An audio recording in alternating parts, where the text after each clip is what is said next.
Hey everybody, welcome to the podcast. It's Tim Shurr. I'm delighted to be with you again today. So we're talking about how to overcome fear because it's so prevalent. And even if you don't think of it in terms as I'm afraid, what you might be doing is walking around all the time saying how stressed you are. And stress is code for fear. Here's the question. What's going on inside the minds of top achievers that cause them to make extraordinary breakthroughs both personally and professionally? My name is Tim Shurr, and I invite you to join me as we take a deep dive into the unconscious mind and discover how to transform your biggest dreams into a reality. Welcome to the How to Be Mesmerizing podcast. And people say, oh, I don't know about that. Really? Well, I'm just stressed. I got a lot going on. Well, what is stressing you out about it? Well, that I got so much to do. Well, why is that causing stress? That, you're in demand. It's better than being bored. Well, because if I don't get it done, then, bad things are going to happen, right? And basically those bad things are, I'm afraid that I'm going to get in trouble. I'm going to let people down. People are going to be mad at me. I'm not going to have money, or I won't have security, or all my customers will go away, or my family won't talk to me, or I'm going to have a heart attack. It all comes down to fear. And so how do you deal with fear? Well, I'll tell you how most people deal with fear. In fact, I think that this is how everybody deals with fear, me included. So there is a famous family therapist, and her name was Virginia Satir. And Virginia was brilliant at being able to ask people questions and reframe the way that they're looking at things, giving them a different way to look at it, a different perspective. And it would seem like those challenges that they were complaining about seemed to melt away. And after a couple of decades of me coaching people, I found that I can shift somebody's stress and fear, within, just a couple of seconds sometimes, just by asking them a different question. Like I was working with a company the other day, and one of the sales leaders in there, was just really, he just walked into the room, sat down, and put his head in his hands. And so I said, how you doing over there? And he said, well, just stressed, because that's the word that we use now to describe all the pressure and overwhelm we feel. And, you don't want to have to go into it, and we don't think anybody really gives a darn or wants to hear it anyway, so we just say, oh, I'm just stressed. Or parents will tell their kids, oh, I'm just tired, right? It becomes like this umbrella word. And so I said, what are you stressed about? And he says, just, I got a lot of stuff going on. And I already knew the background, so I was like, okay. I said, you got anything else going on? And he said, he just kind of barely mentioned that he had been remodeling his kitchen, and that was a whole other thing at home, And now most people would have just skipped right over that, because people are better at talking than listening. And I was too. And so I've worked really hard at being really good at listening and then asking great questions. And so as soon as he brought up his home remodel, his kitchen, I started asking him about that. And I said, well, what are you doing with your kitchen? And he said, oh, I'm just, remodeling it, but it's not a rush. I'm taking my time. And I said, well, are you redoing the floors? Are you doing the cabinets? Are you repainting?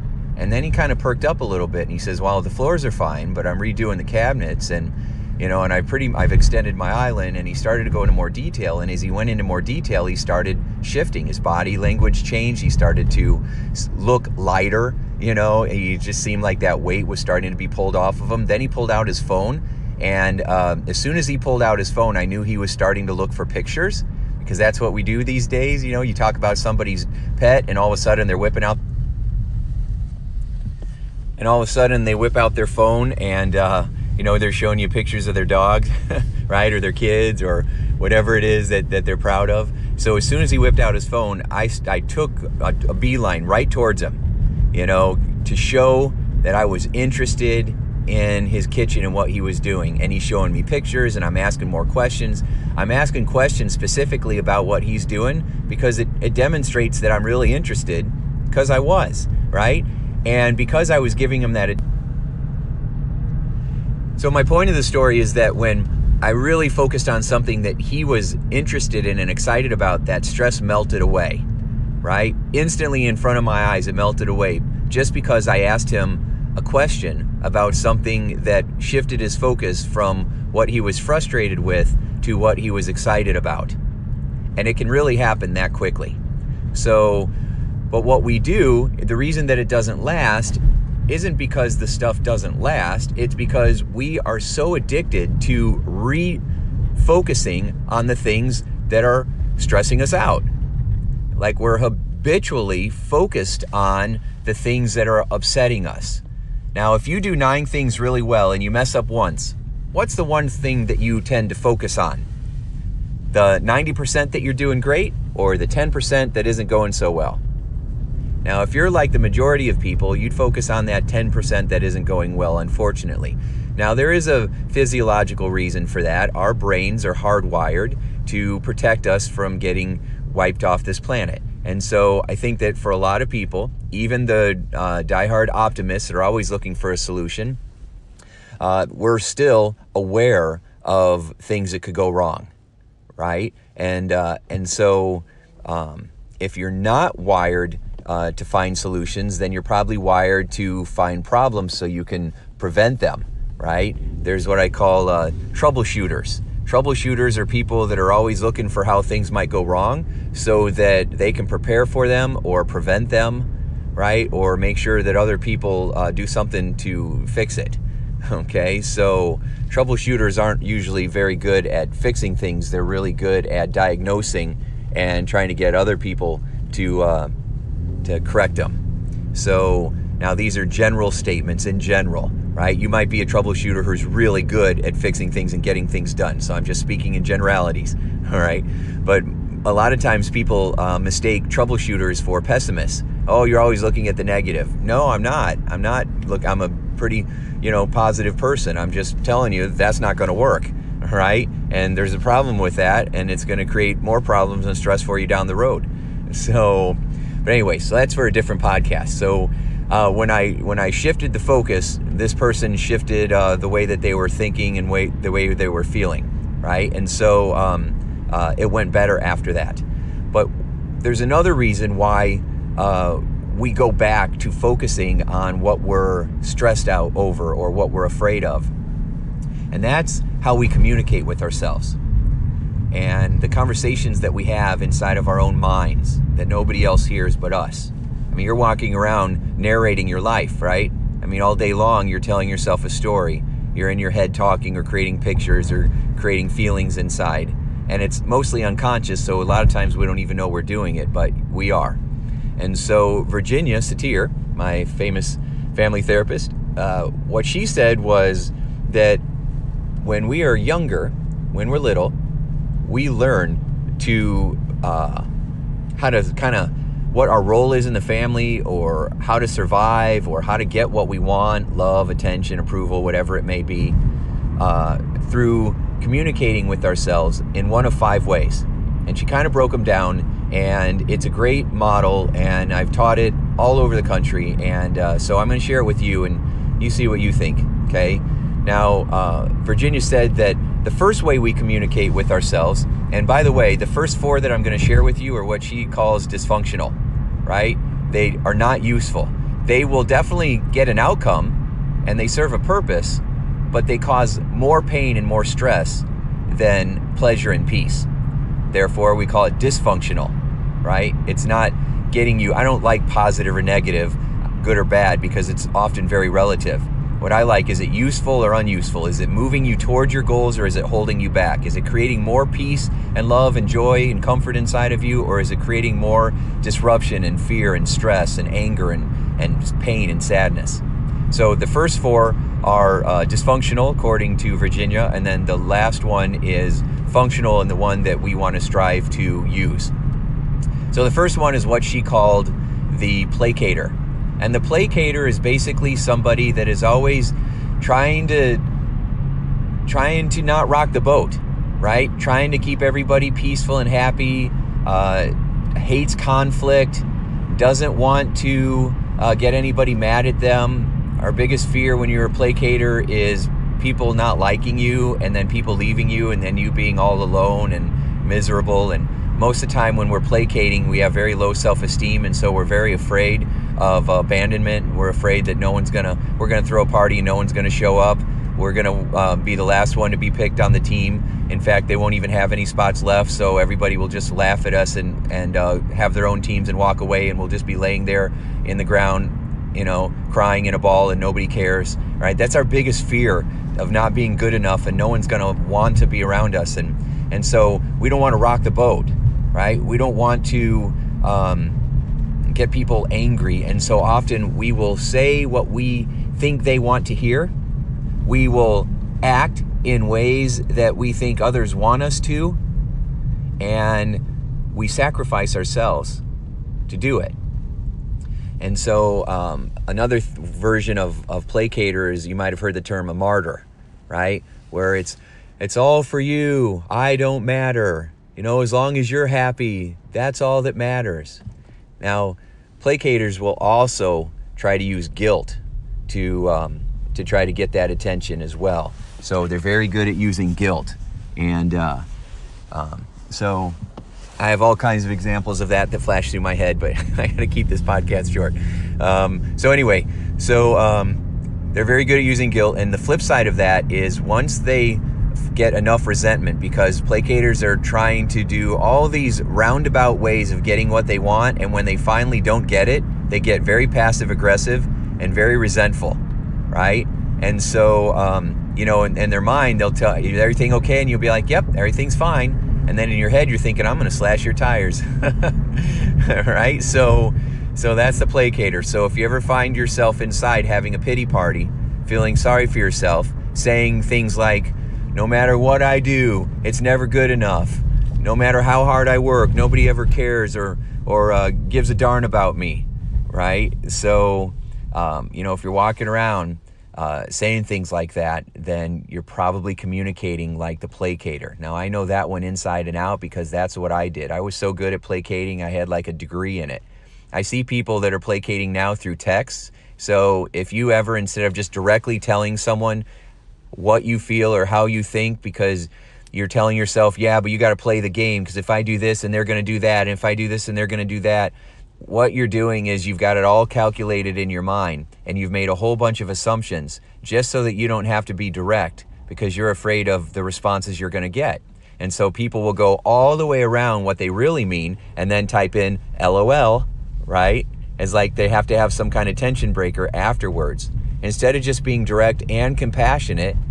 And then however that person responds is really that person's stuff, not yours. If you deliver what you have to say in a compassionate way, then you're using your voice, and that's fantastic. That's how it's supposed to be.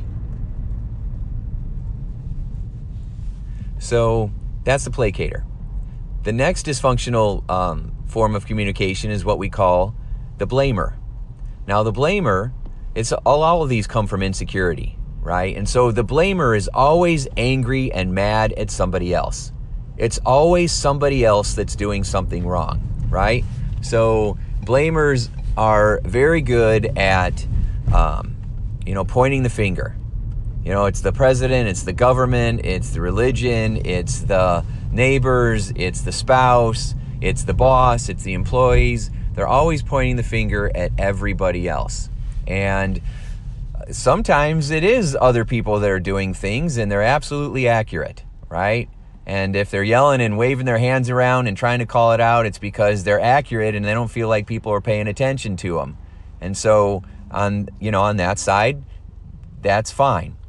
But often when you're blaming, you're not looking at what you're doing, right? You're not looking at, hey, am I somehow playing a role in this situation, right? Am I suffering from a little self-deception where I'm part of the problem, or I am causing the problem and I don't recognize it?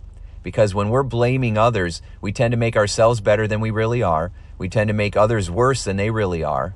And then when you start doing that, then your whole world gets skewed, right? Everything that you're interpreting gets messed up.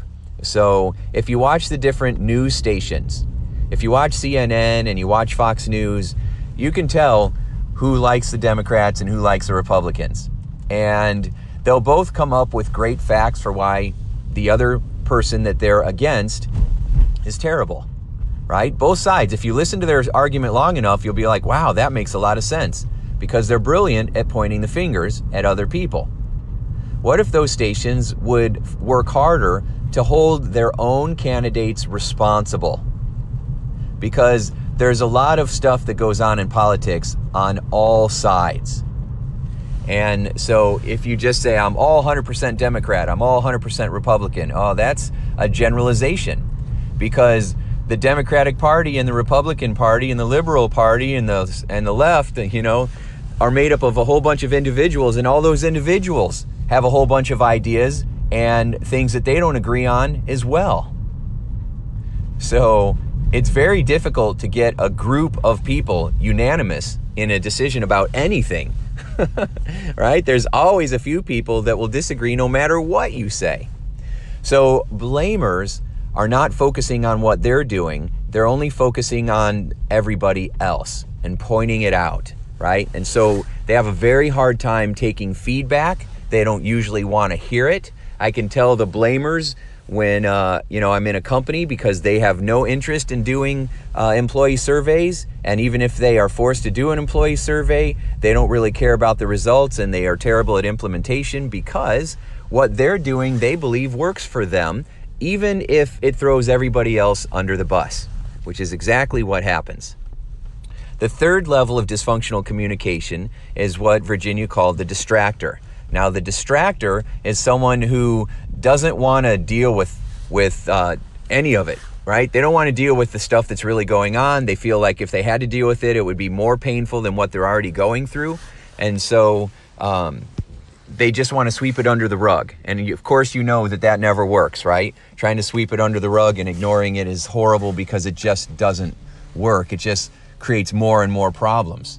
So, but that's what happens. The placater finds themselves, constantly getting distracted in everybody else's dramas, always focused on, you'll give them, or the distractor, you'll give them great advice and they never take it because they're too busy, doing 50 million other things that are distracting them, instead of just focusing on the one thing that if they would just focus their attention there, it would make things so much better. Then you have the computer. And the computer is the fourth type of dysfunctional communication. With the computer, what happens is it's like you don't want to have anything to do with emotion, right? You become super logical and in your head. Just the facts, none of that touchy-feely crap. And so people will shut down, and to others, people who are computers are arrogant, they're disconnected, they're aloof, they're selfish, right? They don't care. And that's not always the case. It's just sometimes the emotion makes people so uncomfortable that they just shut it down. They just push away and they withdraw. Okay? But that doesn't serve, right? It doesn't serve them, because they're constantly disconnected and then creating the very situations that they were trying to avoid. Because often when you try to shut someone down who's trying to express themselves, and you withdraw, they often get bigger and louder and more emotional. And that, so that's an example of how you're creating the very thing you're trying to avoid. So, and then the final one is what we call the leveler, what Virginia Satir called the leveler. And the leveler is what we all want to get to. And the leveler is when you're basically saying, hey, this is who I am, and I'm good enough, and you're good enough too. We don't have anything to prove, right? I'm going to love and accept myself. I'm going to send you love and acceptance no matter where you're at in your journey. And, this is what I need. And if you can help me, great. And if you can't, that's okay. I will find my way. But they're honest, and they're direct, and they're compassionate all at the same time. And, that's something that requires a lot of work and effort until it becomes more natural. And most people are not good at that at all, right? Now, you're not always just one communication type. I've done all 4 of those things. I've all 5 of those styles of communication. I've done all 5, right? So I've been the placater for sure. I've gone into blamer at times under severe pressure, right? I've gone into, distracting and being so distracted so I didn't have to deal with what was really going on. I've done that with being the computer, where I would feel threatened. And so all of a sudden, instead of being connected with people, I would go hyper-cerebral and try to just be smarter than them, right? Because for so much of my life, I felt dumb. And so now that I am I've created intelligence and wisdom from all the studying and everything. I've become a pretty smart guy. And so I would use my ability to read people against them if I felt threatened. And that, of course, was not coming from a loving place. And that was against what I stand for. But I did it, right? And so when you recognize yourself in one of those patterns, what you do is you stop. You just stop. You take a few slow, deep breaths in, breathe through your nose, down to your belly, slowly exhale, and then regroup and say, all right, how am I acting right now? Right? What is my stress or my fear making me act like? Am I being a martyr inside? Am I being a placater? Am I starting to blame everybody and point the fingers and be angry? Am I totally getting overwhelmed and distracted? Am I totally shutting down and pushing away everybody? Or do I need to adjust here? And, what would happen if I started to be more of a leveler and get reconnected with myself, remind myself I'm going to be okay, the situation's going to be okay, it's here for me to learn from, and what can I do to move forward that would bring more usefulness to this situation for myself and for those around me. And when you start thinking of it in that way, your stress will go down because your fear goes down, right? And now you might have situations that are still, creates pressure, and that's okay. But you'll be able to move through it more effectively. You'll be able to move through it more efficiently. And who said that even though you've got a whole bunch of stuff going on that you have to be stressed going through it? There's no rule that says that. So, we get to make up our own rules. And so today, I want you to decide that today you're going to make up your own rules for how you're going to roll, right? For what you're going to do, for how you're going to move through the situations that show up in your life. So listen, I recommend that you listen to this podcast again a couple of times and really start to understand, even take some notes, about what a placater is or a blamer. If you want to read more about Virginia, you can get her book. It's called The New People Making. The New People Making. And you can find it on Amazon. And it's a great book to read. So, all right, I got to run. I've got clients waiting for me. I hope you have an awesome day. Use these insights and make your life a sure success. Talk to you soon. Bye. Hey, would you like more free tips on how to be a mesmerizing leader? Then check out mesmerizingleadership.com and also hang out with me on Facebook, facebook.com/Tim Shurr. Thanks so much and make your day a sure success.